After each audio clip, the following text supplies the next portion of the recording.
Hi everyone, my name is Maria and I am the Green Stitcher here on Flosstube and over on Instagram.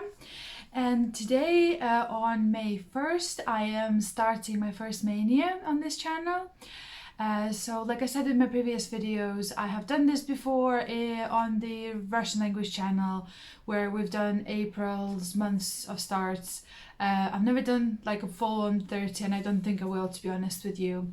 So this Maynia is going to be 5 designs. I'm going to give each of them a week and I'll film a video about each of them separately and I'll be posting them every Thursday starting from May 9th, and there's going to be another one on June 6th.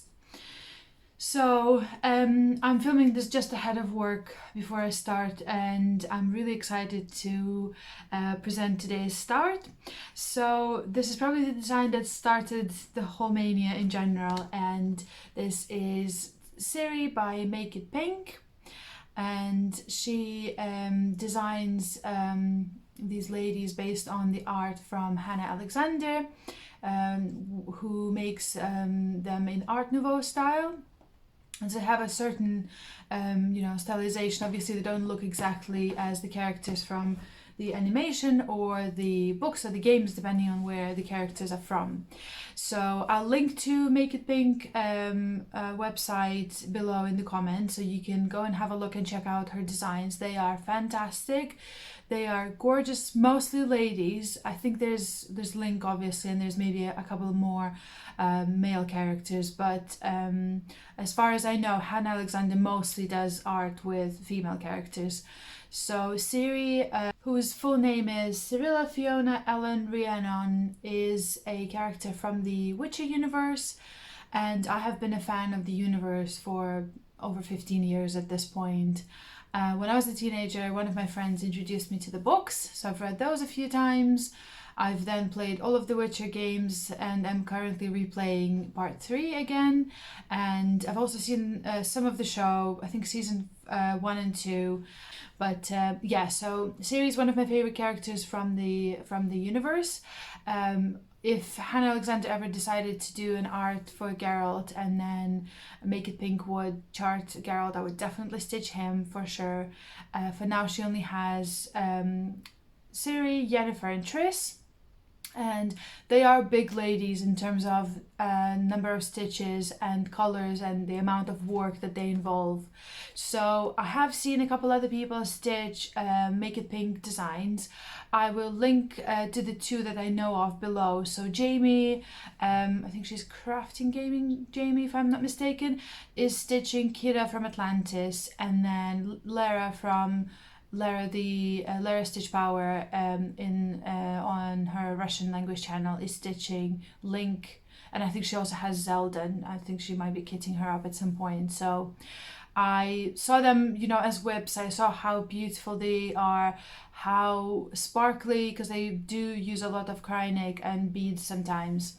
They look, and I got absolutely just inspired and enabled to have a look. And I think this is a recent release in the last sort of half a year, maybe a year, and she is absolutely gorgeous. So when you buy a pattern, you get an option to stitch all 3, and I'm going with the main one with the biggest amount of stitches and the biggest, most beautiful frame. So you can have the same colors but with just a bit of purple background, or different colors in the red shades.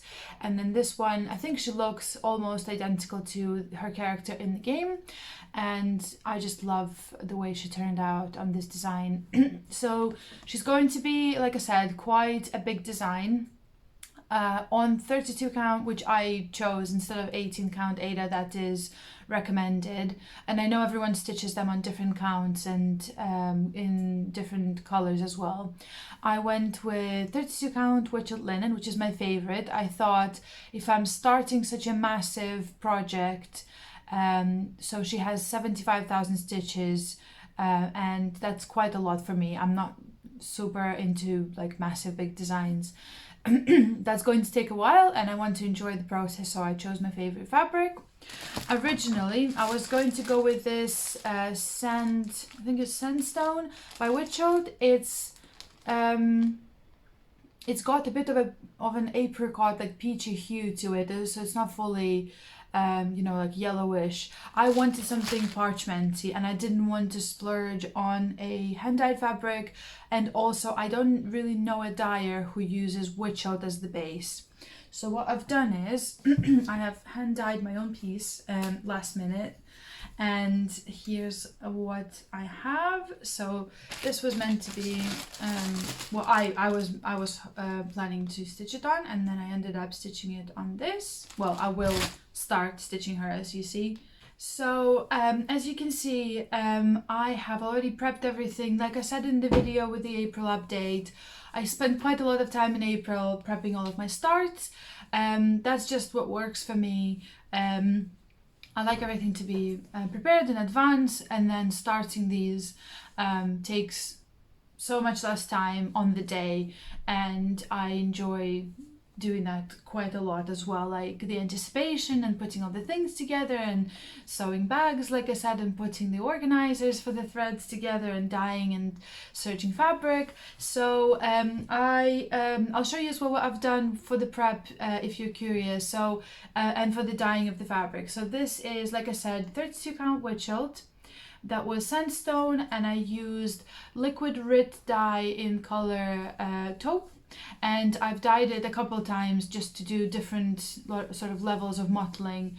I'm still learning, it's not ideal, and I could have done a better job probably, but it's great. I'm trying and I'm learning, and someday it will be better.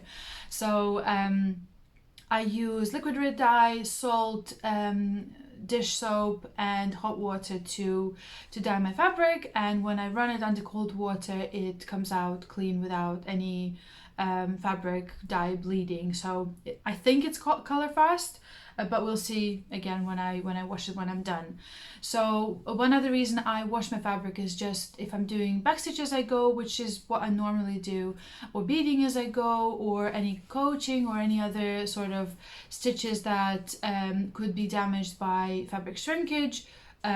Washing it before you start helps with that as well, so it shrinks as much as it can, and then if you do need to wash it after you're done, it doesn't sort of change much. So she's going to be like I said, 30 by 70 centimeters when she's done on my fabric, and so I have a chunk of 50 by 90. Had to get a fat half for her. So I'm, like I said, I'm doing the one in the middle with all of the colors and all of the background and the beautiful frame. I think she's going to look gorgeous on the parchmenty color fabric. She has 57 solid colors. That includes cryonics that I'll show you in a second, 2 colors of beads and 15 blends. And let me show you what I've prepped for her besides the fabric. I've also used a needle minder from my stash. I bought it for a different project that I'm not going to stitch anymore, but I felt like it's quite appropriate. It's a shield with stars, and if you know anything about Ciri, she she travels dimensions and time due to her special abilities, and I felt like that was the most appropriate. So if you look at her closer, and that's what I love about Make It Pink designs. So she wears a lot of armor pieces and has a sword in her hand as well. And as you can imagine, I think best case scenario you can do in this case is use cryonic or any other metallic threads, right? Not just DMCs. So I've put together a little box with all of the cryonic spools that I will need. I've been collecting them for a bit now. It's more that either I needed a large number of the same color that wasn't in stock in one place, or some of these I had to sort of hunt down because I couldn't find them anywhere else. And I live in UK, so most of these are ordered from UK stores, except for one that I'll show you in a second. So here are all of the cryonics I'm going to use.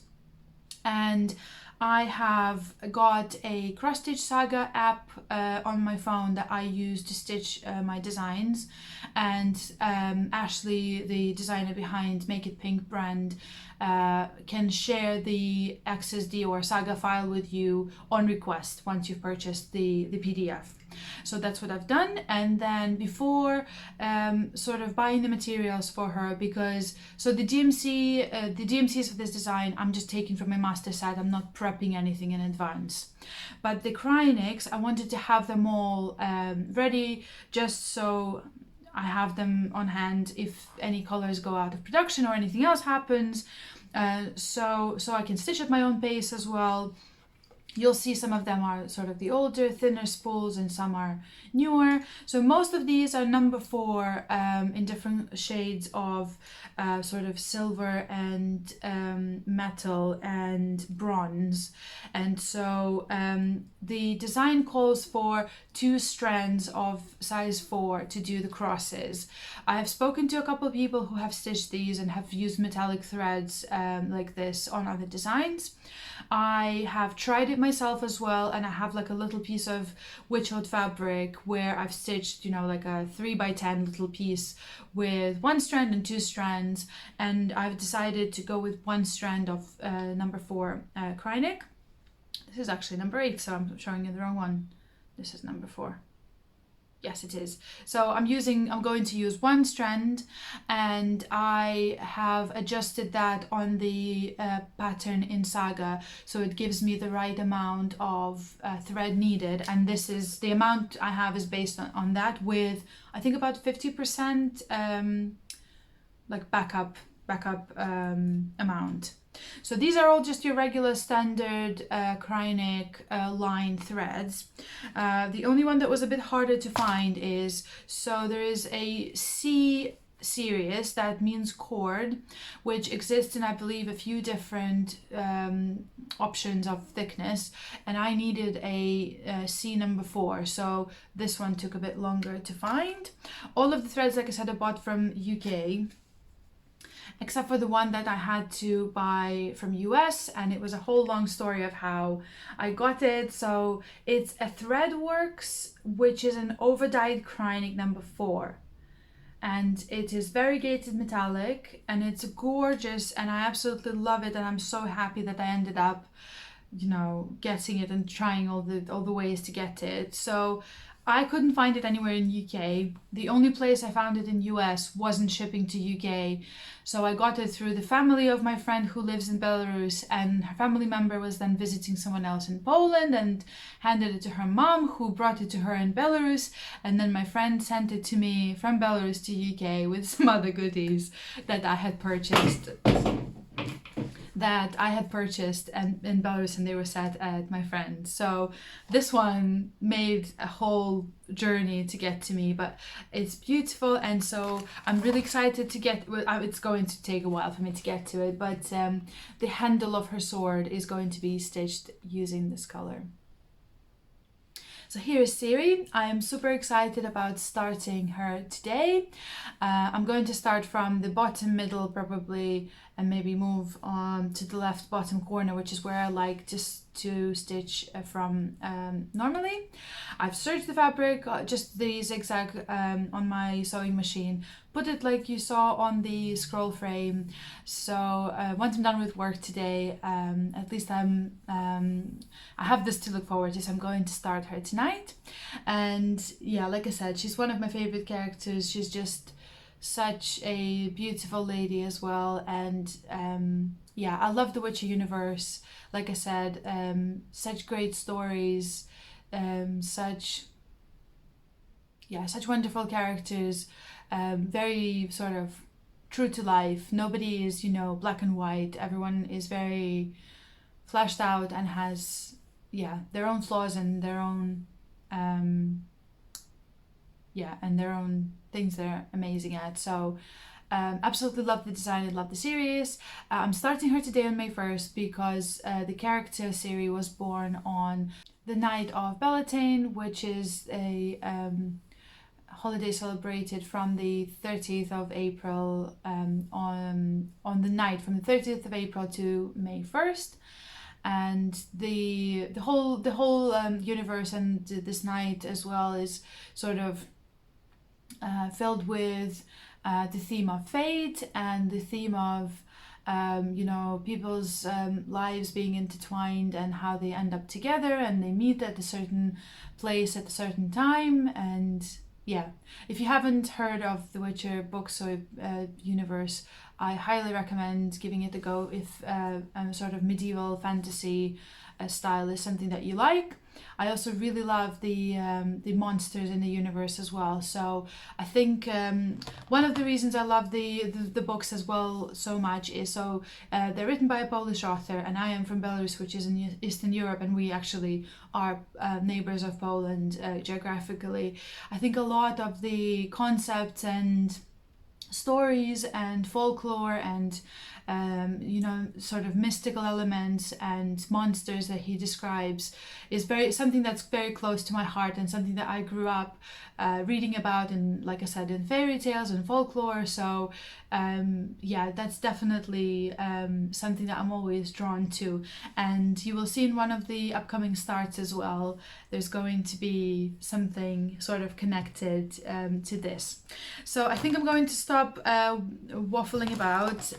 Last thing is that I've just prepared the organizer for DMCs, but not actually put the threads on here. It's going to use 50 colors of DMC and then the Cryonics, and I'm going to just add colors here on as I go. I imagine it's going to be quite a simple stitch in terms of changes of colors, because there are a lot of chunks of the same color, and I will be updating you at the weekend, probably Saturday or Sunday. I'll see when I have some time on my progress for these few days. I thought of it just now, I might actually rewatch the first season of the series on Netflix while I'm doing it anyways. So that would be fun, and I should probably go back to replaying Witcher some more. So thank you for joining on this fun today, and I'll see you just in a second in your time and in a couple of days in mine for an update on this fantastic first start. Hello there. I thought I'd just do little pieces and snippets whenever I have the time and want to share something. So today is day 2, May 2nd. I haven't started working on Ciri just yet for today, and I want to show you my progress from yesterday. So here's my stand. I'm just sat here at my desk at home, just back from work. Ready to get some stitching done. I had to change my magnet, my needle minder, because the one I had was a bit weak and the needles were almost falling off it, and I didn't want the cats to catch them. So here's my progress for last night. Because I worked from home and I could start stitching as soon as I was logged off my work computer, and then I had the evening to myself, so I was just watching Flosstube and some videos on Netflix, and watched rewatched first episode of the first season of Witcher as well. I've managed to make quite nice progress. So I've done about 850 something stitches, and this is my progress. It's only a mere 1% of the design, but it was a joy. It was a joy to stitch. However, and I've already started using some of the Cryonics just to give them a go. However, you can see, let me just show you the scissors, there's loads of tiny fractional stitches, and they're not what I would call traditional fractional stitches where you do 3/4 and 1/4 or 2 3/4 and then do the back stitch in the middle. They have these tiny little, so you can have up to 3 tiny stitches in one square, look, like here, and then these are everywhere. So she has really nice smooth borders around all the elements, and I'm sure it's going to look fantastic when it's done. But stitching on 32 count, and they're basically tiny over 1 stitches, Also, in when the sun goes down, I have to put the top light on. It was hard. My eyes were getting very, very tired. So I'm going to do as much stitching as I can now while I still have some natural light. And I will see. I might just stop stitching when it gets dark, or have to pick up one of my current whips. So I've started some of the metallic threads, like I said, one of the Krynics. And like I told you yesterday, I am doing 1/2 or 1/1 with number 4 Krynic, and I'm really happy with it. So I did say I tested it on a piece of witchet linen before I started the project. And this is a hand-dyed witchet linen and that I've dyed that shrunk a little. So I feel like it's more like a 33 or 34 count. I should probably calculate that. And it's really good. I love the one strand. I think it gives just enough coverage, but also doesn't, like the thread doesn't get damaged by going through the fabric, and it's not too bulky, and yeah, not too thick, because you can see even 2 strands of DMC is quite good coverage on here. It almost feels like 18 count. So here's just a tiny little start on Ciri. I'll see what I watch today to go on stitching her. I don't think I'll make as much progress as I did yesterday, but tomorrow I'm working from home as well, so I might do some more before work and after again, because I don't have to spend time commuting. So I'll see you guys later. Just to give you a quick example of the cat's behavior next to cross stitch. Here is Moira sat right under the frame, and every time I pull the needle to the back, through to the back, she's trying to catch it and eat it. And here's Valera resting on his little house next to me, but also just waiting to chew on some of these threads and needles. I have to be very vigilant. Hey, baby.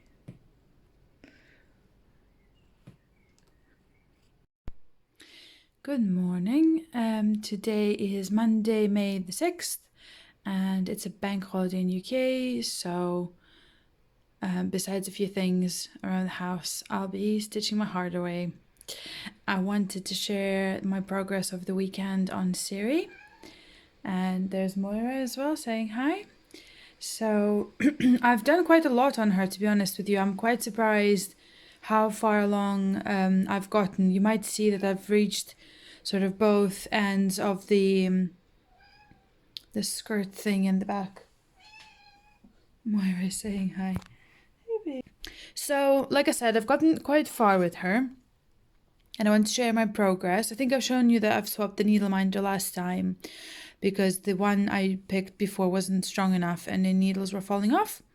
So I can't believe it myself, but I have stitched over 3,000 stitches on her since I started.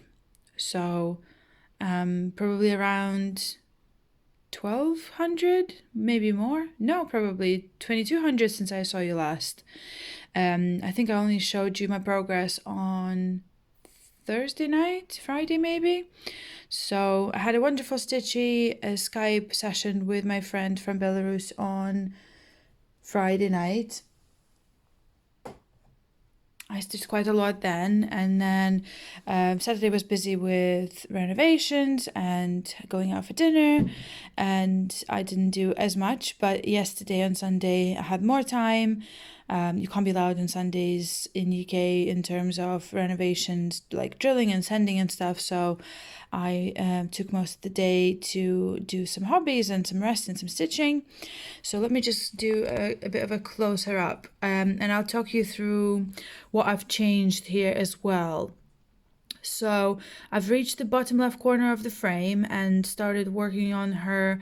Like I said, it looks like a skirty kind of thing that's attached to her belt and has like a few layers. So I've worked on that. I have finished the bottom border as far as I can see.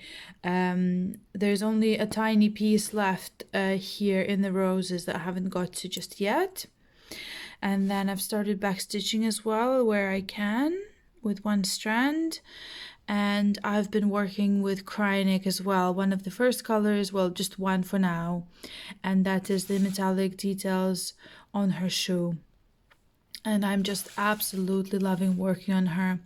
I've used one of the blends as well, really gorgeous, different shades completely. And I've done some of the rose stems already. So I've made really, really good progress. And I'm absolutely loving working on her, like I said.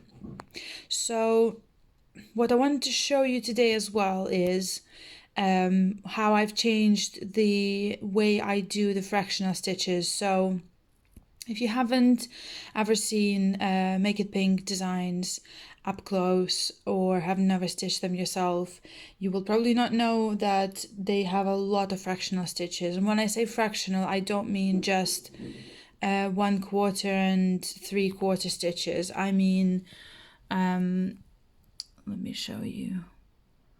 Where have I done it this way? I mean, you know, 2 little stitches over one that take half of the stitch horizontally or vertically.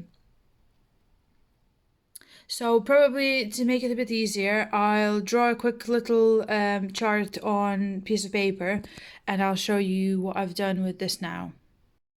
All right, I hope this will be clear enough. I just want to warn you, if you are planning to start one and you haven't purchased the pattern or haven't looked at it yet, or just to give you an idea of how to stitch things differently. So this is how the pattern is charted. So there's a lot of, like I said, full crosses, but there's also a lot of 3/4, 1/4, and then these, like I said, they take half the length of the height of the length of the width of the cross vertically or horizontally.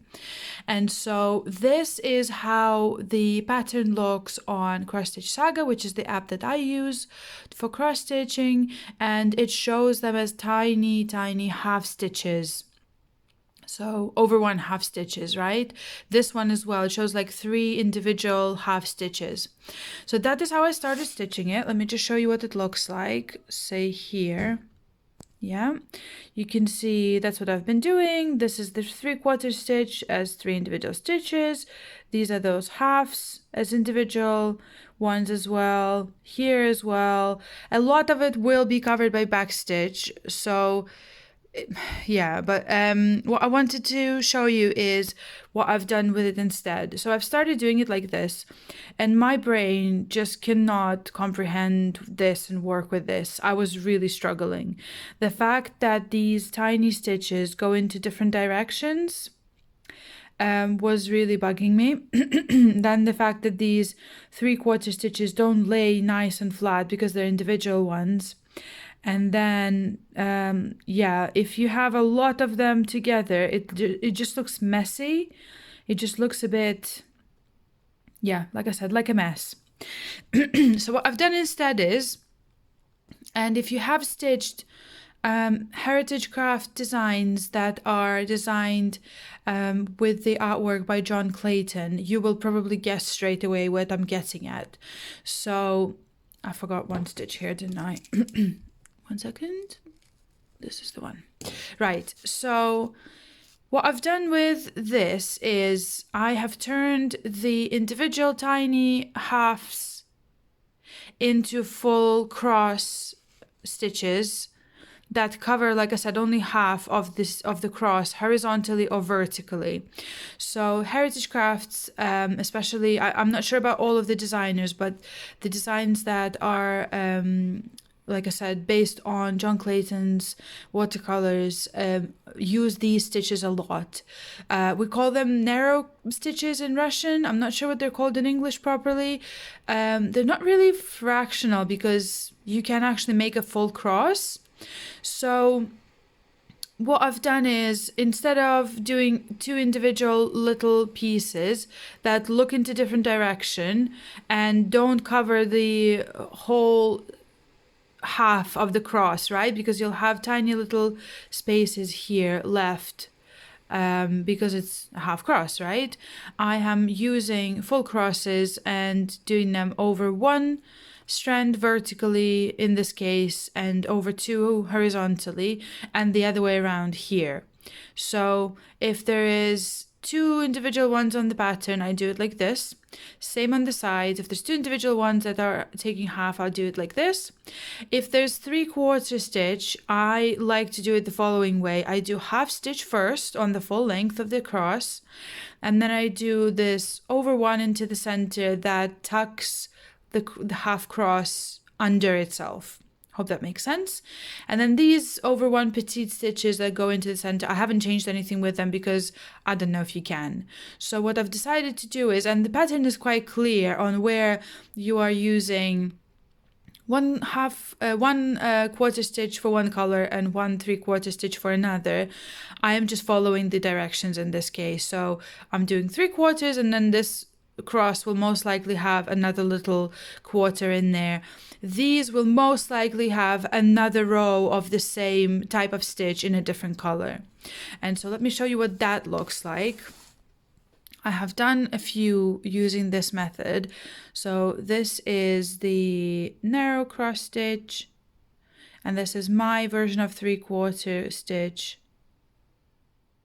And again, there are 3/4 stitches, and somewhere here I have more of those.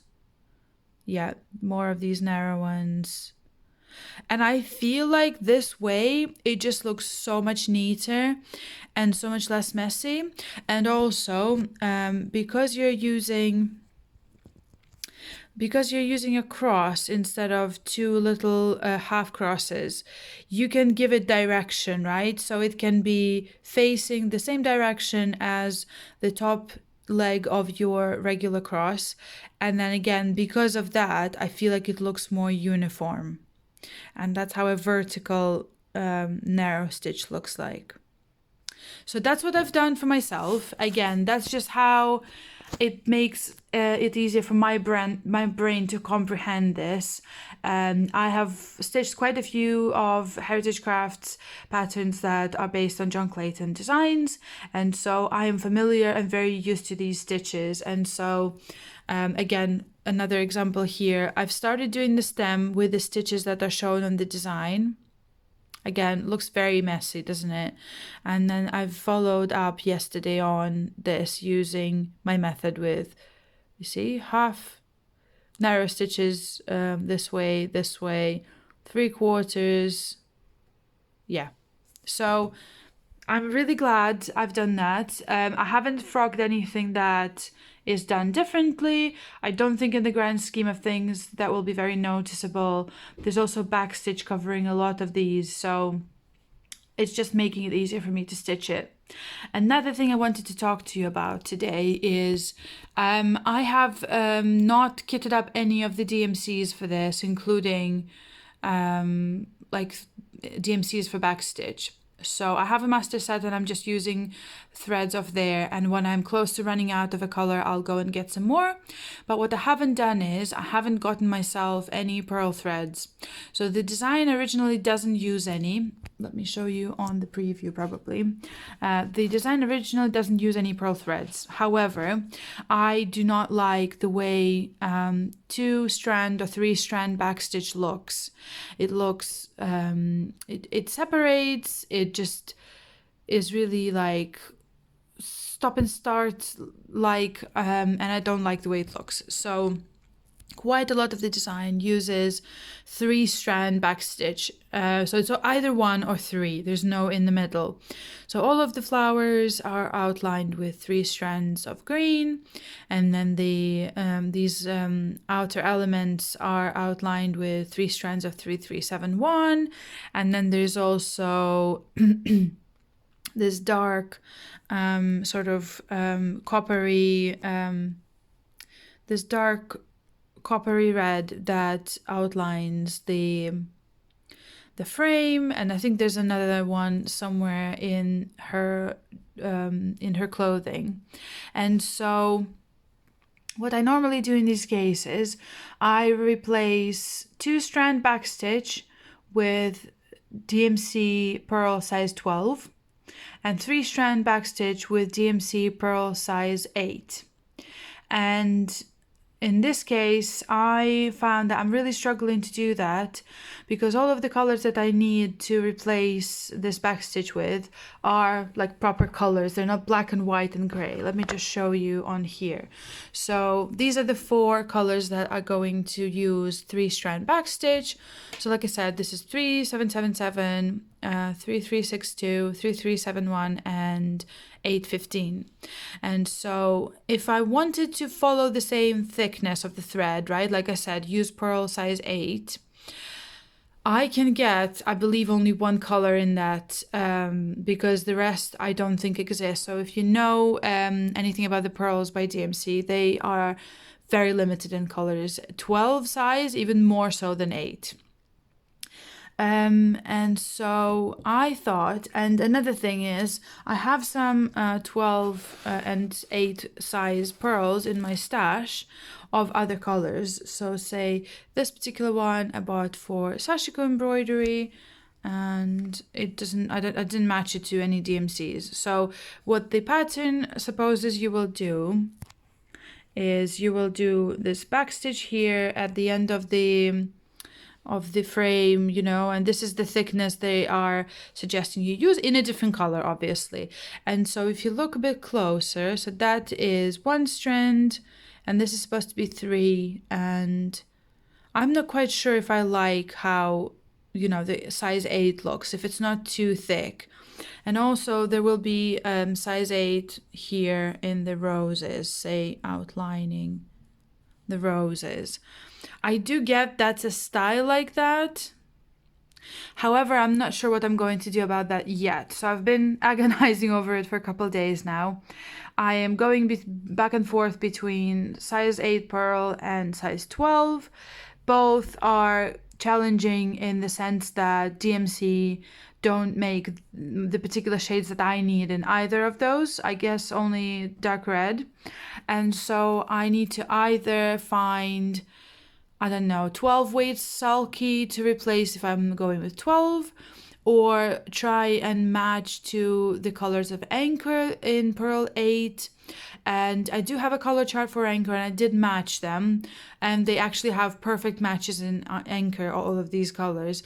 For some reason, only 1 or 2 of those exist in Anchor Pearl palette. So if you have any ideas what I could replace these 3-strand backstitch stitches with, which brand makes size 8 pearl in like a good variety of shades, or size 12 as well, especially if you're in the UK and you know where I can go and have a look at things, please feel free to message me under this video. I am going to only work on this for a week, like I said, so I'll be doing my last little snippet of a video on Wednesday morning before I move on to my next start. And so I will have time before I pick it up next time to, you know, go and sort this out. I do want to do backstitch as I go. That is my preferred way. So as you've seen now, I have already started backstitching with 1 strand, and it's quite nice. I was a bit nervous that maybe the backstitch would all be, you know, fractional as well, but it's a combination of fractional and proper, and it's quite nice and easy to follow in the end. And it does follow these lines that you've made with fractional stitches anyways, and gives you like a really nice detailed look. So overall, I am super happy about how she's turning out and the progress I've been able to make in these few days. Like I said, I didn't have, you know, every single day full of stitching. I work in the office a few days a week, and that takes time, and commuting takes time, and renovations and all the things. So I am very happy with this progress.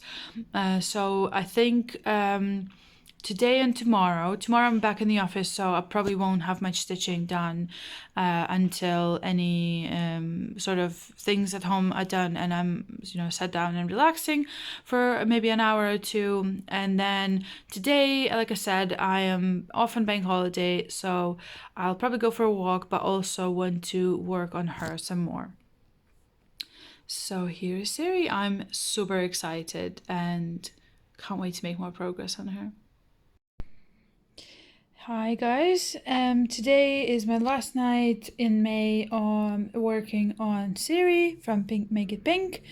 I'm filming in the evening just before I sit down to stitch for a couple more hours, and wanted to show you what I've done yesterday and also what I have done with the back stitch. Where are my scissors? Right, so first and foremost I wanted to show you I've done some more of the rose stems using my method of 3/4 and narrow stitches and all, and look how much nicer and neater this looks than this here and all of this. I wish I could redo it, but unpicking or frogging this would be too much work, so I'm gonna leave this as is, but I love that I've changed it. So I've only done a bit yesterday, though it was a bank holiday and I said to you I was going to stitch a lot. I ended up just doing lots of cleaning up in the house.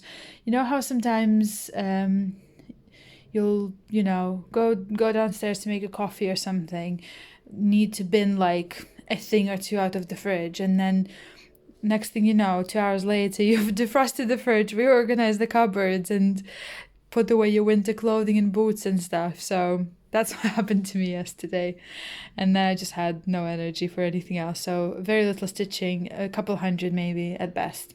But let me show you what I've done with backstitch. I haven't stitched it yet, so I don't know if it's going to work, and I'm going to do it now after I've talked to you. So I've shown you the colors yesterday, I think. These are the four colors that are going to be used as 3-strand backstitch following the key. Like I said, I don't want to use 3 strands, so I'm looking for solutions. I think I might have found an option. I've gone, 1 second. Okay, so here is what I found. And like I said, I need to test it in action and see if this works. And I'll talk you through, and I'm not happy with the green, but yeah. So I've gone to a local craft store in Nottingham and picked up these Gutermann 100% polyester threads that are quite thick. Unfortunately, they didn't have any 12-weight cotton, and judging by the palette I've seen online, it doesn't match all of the colors perfectly. However, I feel like this matches 3 out of 4 quite well. So the 3371, I feel like this dark coffee, what's it called, brown, I think you can see quite instantly these are much more muted and matte compared to the cotton ones, but I think all in all in backstitch that won't show too much of a difference. I feel like this color is quite good as well. This is a bit lighter than I've picked up, but again, I'm just trying for the closest if I can't match it. The green doesn't match at all. I know this, and I ordered another green from an online store because they didn't have all the shades of green there. So hopefully the other one I'll get matches better or works better with the other colors. But I had to, if I already picked up the rest of them from the same sort of color palette and thickness and all of the things, I had to go with the rest, if that makes sense. So we'll see about the green. I hope this works, and I'll work on this tonight for a couple hours, like I said, probably like an hour and a half, to be honest with you. And then I will see you tomorrow morning with my progress and to do a new start, but that will be in a different video. Oh, and what I also forgot to mention to you guys, so the reason I went with these particular threads is they are almost exactly the thickness of size 12 pearl. So instead of going with 8, which would have replaced 3 strands, I'm gonna try and go with these. So I'm giving you for comparison, just so you know. And also here's the there are article number for these threads, and then you put the colors in after this. So this is number, this is the, what are they called? They're 30 yards on this one, and this is the thickness. This is 12 size pearl by DMC, and that's 8 size pearl by Wonderful, which is probably the same thickness as the 8 size of DMC. So as you can see, it's almost exactly the same as size 12, which is great. Maybe even a bit thicker, which works really well for me. So, like I said, I'm going to give it a go. I'll tell you if it worked for me, because I do not like to do 2 and 3 strand backstitch with separate strands of cotton. I always try to substitute it with pearl threads or with something else, but it's always a struggle to find the right shade. And so I feel like this color palette is quite wide, and I can, you know, if it's 12 weight cotton and this polyester and DMC and Encore, somewhere in between all of those, I should be able to find the right color. But the reason I went for these is I have very limited options of, you know, in-person stores where I can go and compare. So what I literally did is, they also have a full DMC palette. I took the 4 skeins off the palette that I needed. I bought them anyways. I need some more in my stash. And I've just gone with those like actual live threads, live matching in natural daylight to these. And so we'll see. Yeah, just wanted to give you this little note if anyone's interested or tries to do a similar thing with replacing 2 strand backstitch with 1 strand of a thicker floss. Good morning guys, and today I'm going to film the last piece of this video for my first Maynia start. Today is the 8th of May. I'm filming at 7 a.m. before work. And I want to show you what I've done last night and some backstitch that I've done as well, and just do a super quick little overview of a week stitching on Ciri. So once again, I've been stitching on my first start, which is Ciri by Make It Pink, who designed the pattern, and artwork by Hannah Alexander. And Ciri is one of the main characters from the Witcher universe. And I'm stitching this one in the middle with the these purpley grey colours on her clothing, and the red sort of brick ones, and the frame, and there's loads of half stitches inside the frame as well, which is the biggest of the 3. You do get all 3 in the pattern when you buy it, so you have the options. And mine is going to be about 30 by 70 centimeters when she's done. And this is my progress for the week.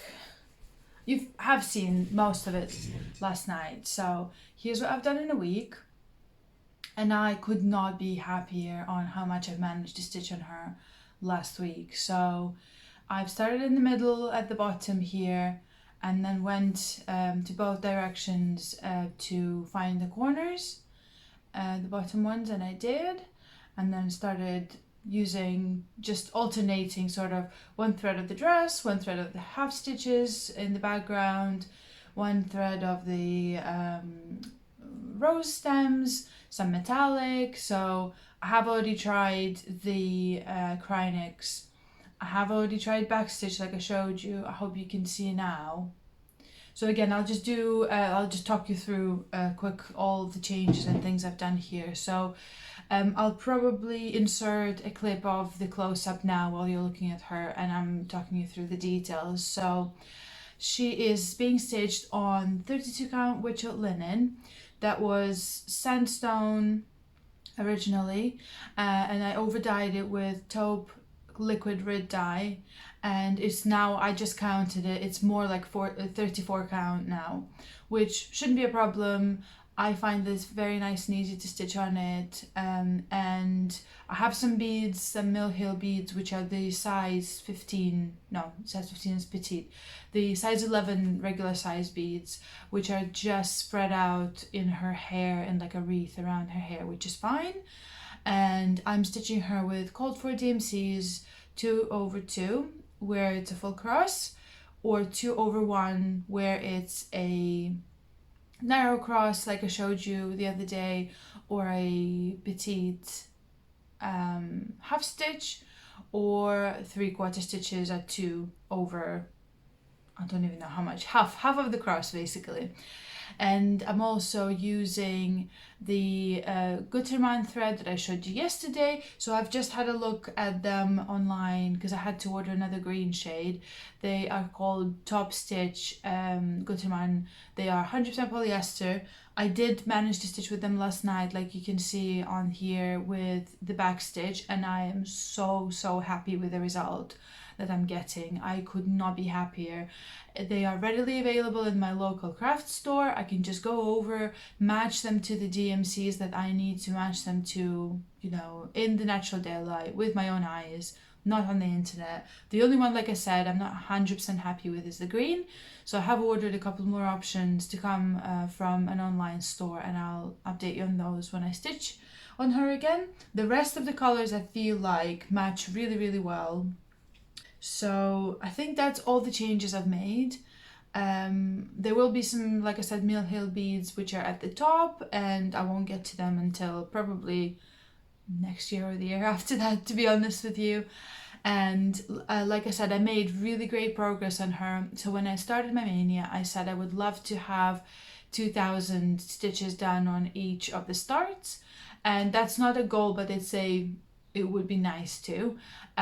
Life is lifing, and you don't always get to stitch as much as you want. Last week I did, however, stitch almost as much as I wanted, and I managed to get 3,700 stitches done on her, which is amazing. Like I said, for a week of stitching, that is a lot, but I will say she has a lot of fill-in in bigger elements like the dress and some of the background and the frame and stuff, so that goes quite quickly, and then you can, you know, ramp up the number of stitches. So that's really good progress on her. I forgot to say this the other day, so I tried using, I don't have any super specialized lighting for stitching. I have used my just floor lamp, that's just like a general room decor kind of lamp, nothing special, that I actually use to film because it's got quite nice neutral lighting. But for the stitching, especially on this sort of 34 count and doing the fractional stitches, I found I needed a bit more support. I did have it in my stash for a while now, I just haven't used it. I used this desk lamp that unfolds, and it has LEDs in there, and I can't show you now because I had to disconnect it because the cord is not long enough to show you.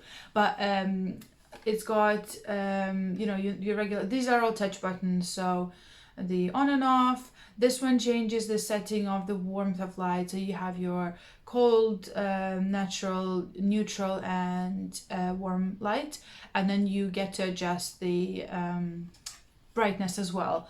So it's very flexible. Both the leg and the top are quite flexible, and I quite like stitching with this, and it gives me the light just above the fabric, but sort of lower than the level of my eyes, so it doesn't disturb my eyes, because I said in one of the previous videos I am quite photosensitive. So so this works really well. I found it on Amazon, I believe it was not an expensive find, and then it folds all the way if you need it to, and it's a great travel lamp if you are sitting somewhere where you can plug it in. So it's powered of mains, and yeah, I'm not sure what the brand is. Oh no, I am. It's called Lepro, Lepro. I think they are marketed as sort of crafts lamps. I am doing a start today that uses dark fabric, so I might have to use it again. I do stitch. My desk is set in front of a really large window, so when I do get to stitch in the natural daylight, I don't use any more lighting. And then in the evenings, like I said, I've got top light on just to help with the general sort of brightness in the room, and then spotlight, I have that one that I've just shown you. So I think that is it for Ciri. I am super excited and really happy I started her. All the way through, I've been chatting with a stitchy friend, Lera, who is stitching on Link from Make It Pink as well. I have, I think I have tagged her in the description because I've mentioned her a few times. Her Flosstube is in Russian if you would like to go and check it out. She has a lot of videos and all sorts of different types as well, and she stitches on small projects and bigger ones, and yeah, the variety is definitely there, and they are all beautiful projects. So she's stitching Link. She started top down and she is doing a skin over one, which I still have a lot to go before I get to skin. She has some skin on her stomach showing, but I don't think I'll be doing over one, to be honest with you. I'll probably be doing what I did in Mirabilia, which is just over two, and I'm using Witchel, which I said is quite stiff, and that helps, I feel, get the crosses a bit neater and the skin looks quite nice. So I think this is it for today. I hope you enjoyed my first start. I am really excited to start my next one, but also to be able to come back to Ciri once I'm done with all the Maynia. I'll be really glad to hear from you if you liked the choice of my fabric, if you like the way I've replaced backstitch, if you have stitched Make It Pink designs before and which one if you have, or maybe you're eyeing one. So yeah, really exciting stuff, and thank you so much for watching, and thank you for choosing to spend time with me today. I will see you in a week on Thursday with the results and the whole video on my second start.